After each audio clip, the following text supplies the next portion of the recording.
नमस्कार. जय विशेषमध्ये मी तेजल नागरे तुम्हा सर्वांचं स्वागत करते. पाकिस्तानमध्ये गेल्या काही दिवसांमध्ये वादग्रस्त मतमोजणीनंतर त्रिशंकू नॅशनल असेंब्ली अस्तित्वात आलेली आहे. इम्रान खान यांच्या तेहरीक-ए-इन्साफ पाकिस्तान अर्थात पीटीआय या पक्षाचं समर्थन असलेला अपक्ष गट सर्वाधिक मोठा आहे. मात्र तरीही इम्रान खान यांना जाणून बुजून सत्तेपासून लांब ठेवलं जातंय.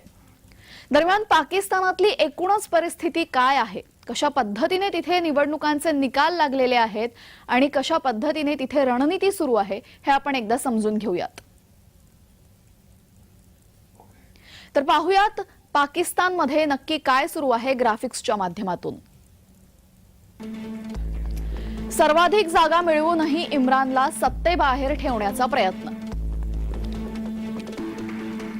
पाकड्यांच्या लष्कराकडून इम्रान समर्थकांचा छळ सुरू असल्याचंही समजतंय. प्रतिकूल स्थितीतही जनता इम्रानच्या पाठीशी ठामपणे उभी असल्याचं दिसतंय. इम्रानचा पाकिस्तान तेहरीक-ए-इन्साफ आणि अपक्ष मिळून 149 जागा झालेल्या आहेत. शरीफ कुटुंबाच्या पाकिस्तान मुस्लिम लीग नवाज गटाला 82 जागा मिळाल्या.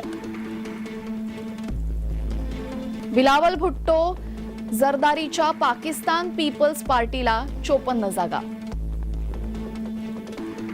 दहशतवादी फजल उर रहमानच्या जमियत उलेमा-ए-इस्लामला 12 जागा. खालिद मकबूल सिद्दीकीच्या मुत्ताहिदा कौमी मूवमेंटला 7 जागा. शरीफ आणि भुट्टो एकत्र आल्यास 136 जागा. इम्रानला रोखण्यासाठी 136 खासदारांसह जमियत आणि एमक्यूएम सोबत आघाडीचा प्रयत्न. इम्रान आघाडीकडे 155 जागा. पाकिस्तानच्या लोकसभेची सदस्य संख्या आहे 266. पाकिस्तानमध्ये बहुमताचा आकडा आहे 133 जागांचा.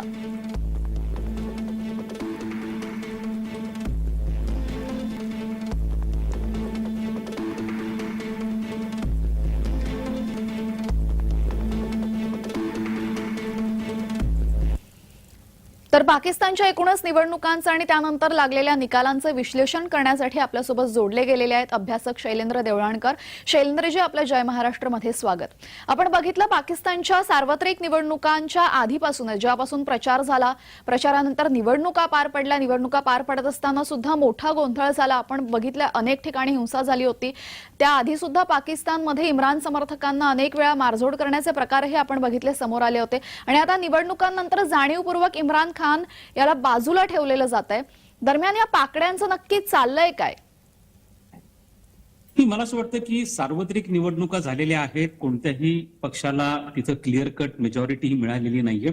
पाकिस्तानमध्ये कोलिशन गव्हर्नमेंट युती सरकार येणार ही काळ्या दगडावरची रेग आहे, परंतु याच्यातनं काही स्पष्ट प्रवाह हे आपल्याला दिसून येतात. सर्वात महत्वाचं म्हणजे इम्रान खान यांना निवडणुकीच्या पूर्वीच त्यांच्या आणि लष्कराचं पटलं नाही म्हणून त्यांना बाजूला ठेवलं गेलं, त्यांना तुरुंगात टाकलं गेलं, त्यांच्या पक्षाचं चिन्ह जे आहे ते गोठवलं गेलं आणि पूर्णपणे इम्रान खान आणि त्यांच्या तहरीक या पक्षाला पूर्णपणे संपवण्याचा प्रयत्न झाला.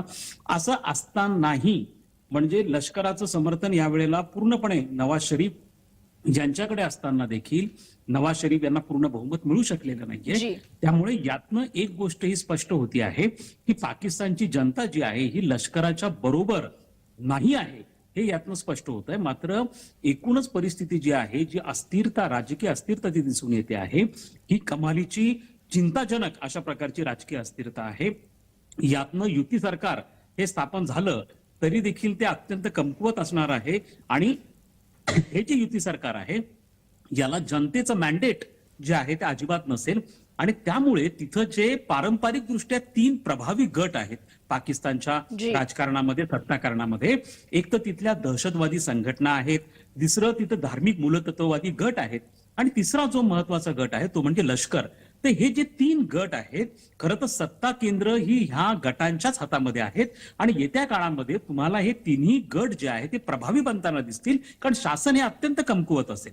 त्यामुळे येता काळ हा भारतासाठीच नाही तर संपूर्ण जगासाठी चिंताजनक असणार आहे. कारण पाकिस्तानकडे अण्वस्त्र आहेत आणि ह्या अण्वस्त्रांना जर संरक्षण द्यायचं असेल तर तिथं स्ट्रॉंग गव्हर्नमेंट असणं गरजेचं आहे. आणि ते नसेल तर मात्र दहशतवादी संघटना आणि लष्कराचं फावलं जाणार आहे आणि जगाच्या चिंता वाढणार आहेत. जी, याचाच अर्थ असा होतो दळणकरजी की तिथे अस्थिर सरकार जर निर्माण झालं तर याचा मोठा परिणाम भारतावरही होऊ शकतो आणि अर्थात वाईट परिणाम, कारण की जर तिथे अस्थिर सरकार असेल तर याचा वाईट परिणाम भारताला सामोरं जाऊ शकतो.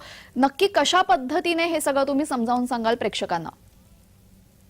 मला असं वाटतं की भारताचे जे शेजारी देश आहेत त्या शेजारी देशांमध्ये ज्या ज्या वेळेला अस्थिरता असते, विशेष करून राजकीय अस्थिरता असते, आर्थिकदृष्ट्या त्यांची समस्या असतात, त्याचे प्रत्यक्ष अप्रत्यक्ष परिणाम हे भारतावरती नक्कीच होत असतात.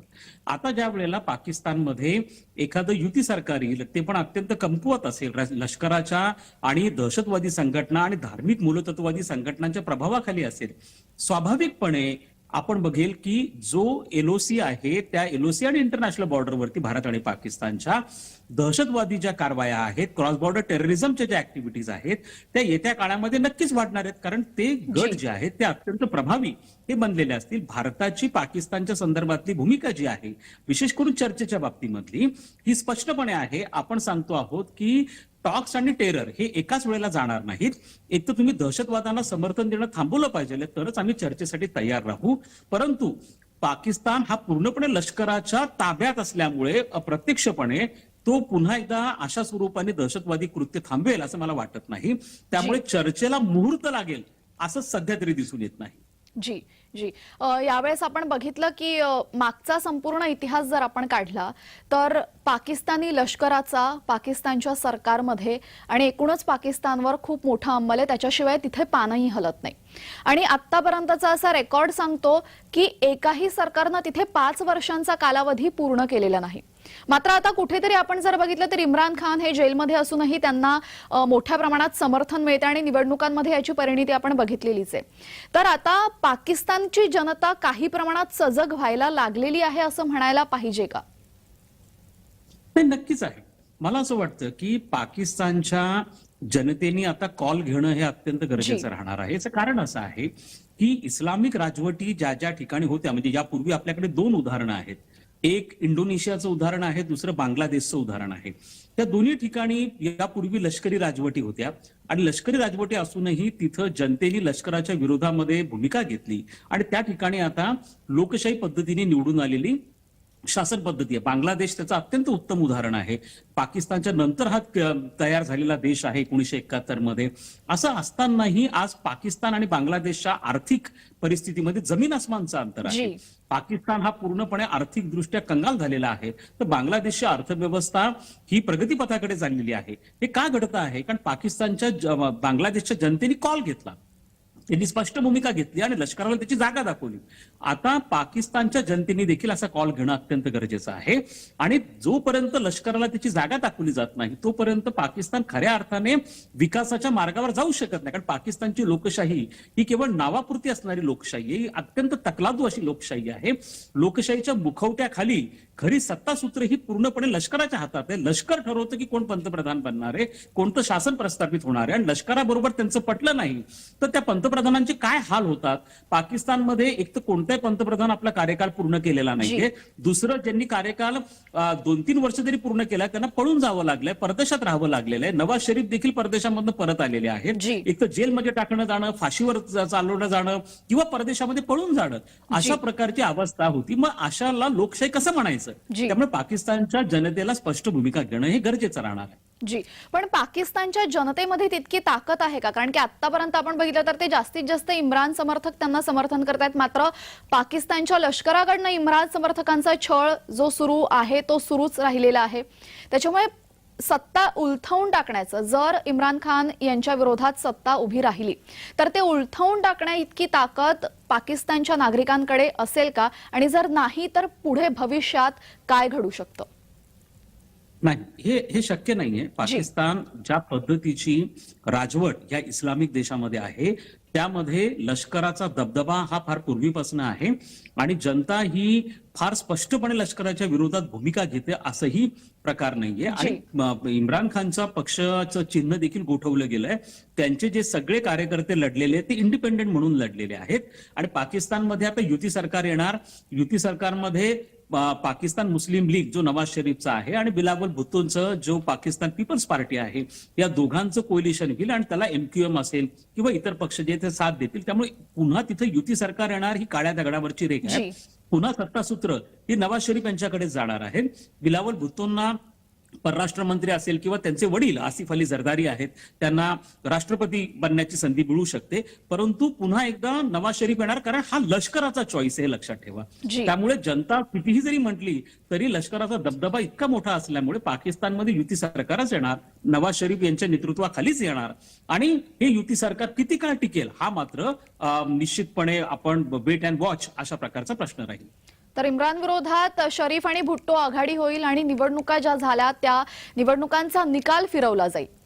मात्र पाकड्यांची ही भांडणं भारतासाठी तर डोकेदुखी ठरतेच आहे, जसं आपण सांगितलं तसं. पण दक्षिण आशियाच्या एकूणच राजकारणावर या पाक निवडणुकांचा कशा पद्धतीने परिणाम होतोय? नाही, दक्षिण आशियाच का बरं, एकूण जगाच्या दृष्टिकोनातून जरी आपण विचार केला तरी पाकिस्तान हा बेजबाबदार अण्वस्त्रधारी देश आहे. म्हणजे दोन प्रकारचे देश आपण ज्यांच्याकडे अण्वस्त्र आहेत. एक जबाबदार, भारतासारखा देश जो आहे हा जबाबदार अण्वस्त्रधारी देश, ज्याला रिस्पॉन्सिबल न्यूक्लिअर पॉवर म्हणून ओळखला जातो, तशा विरुद्ध पाकिस्तान आहे.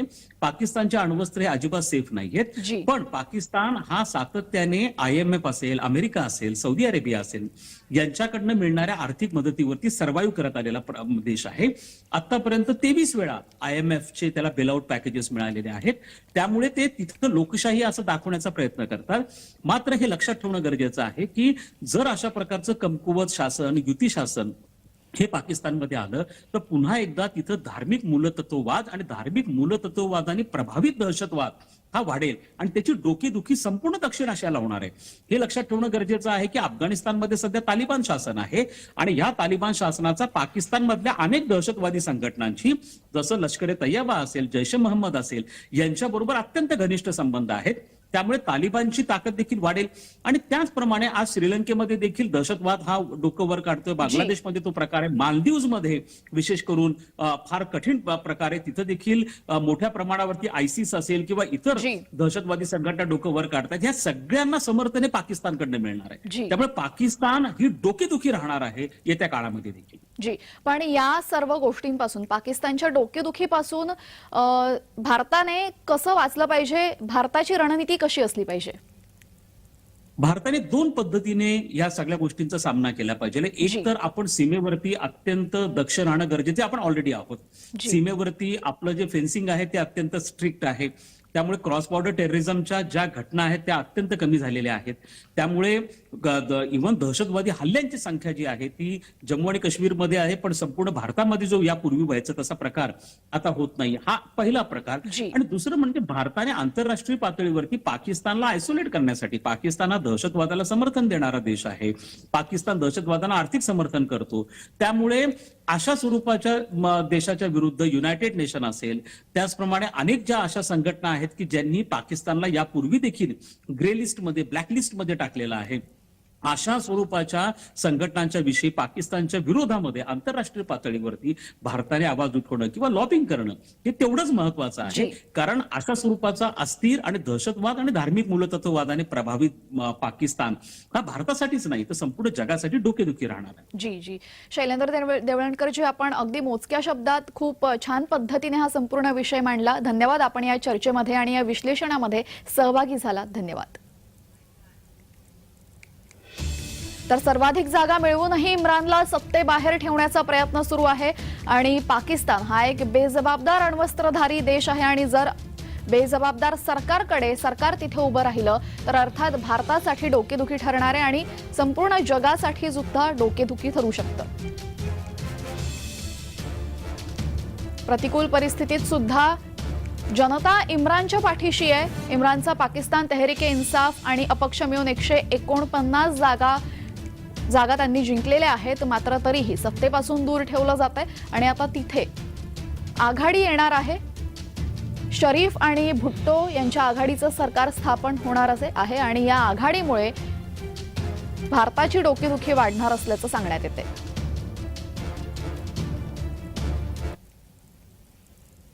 जय विशेषमध्ये वेळ झालेली आहे एका छोट्याशा विश्रांतीची. कुठेही जाऊ नका, बघत रहा जय महाराष्ट्र.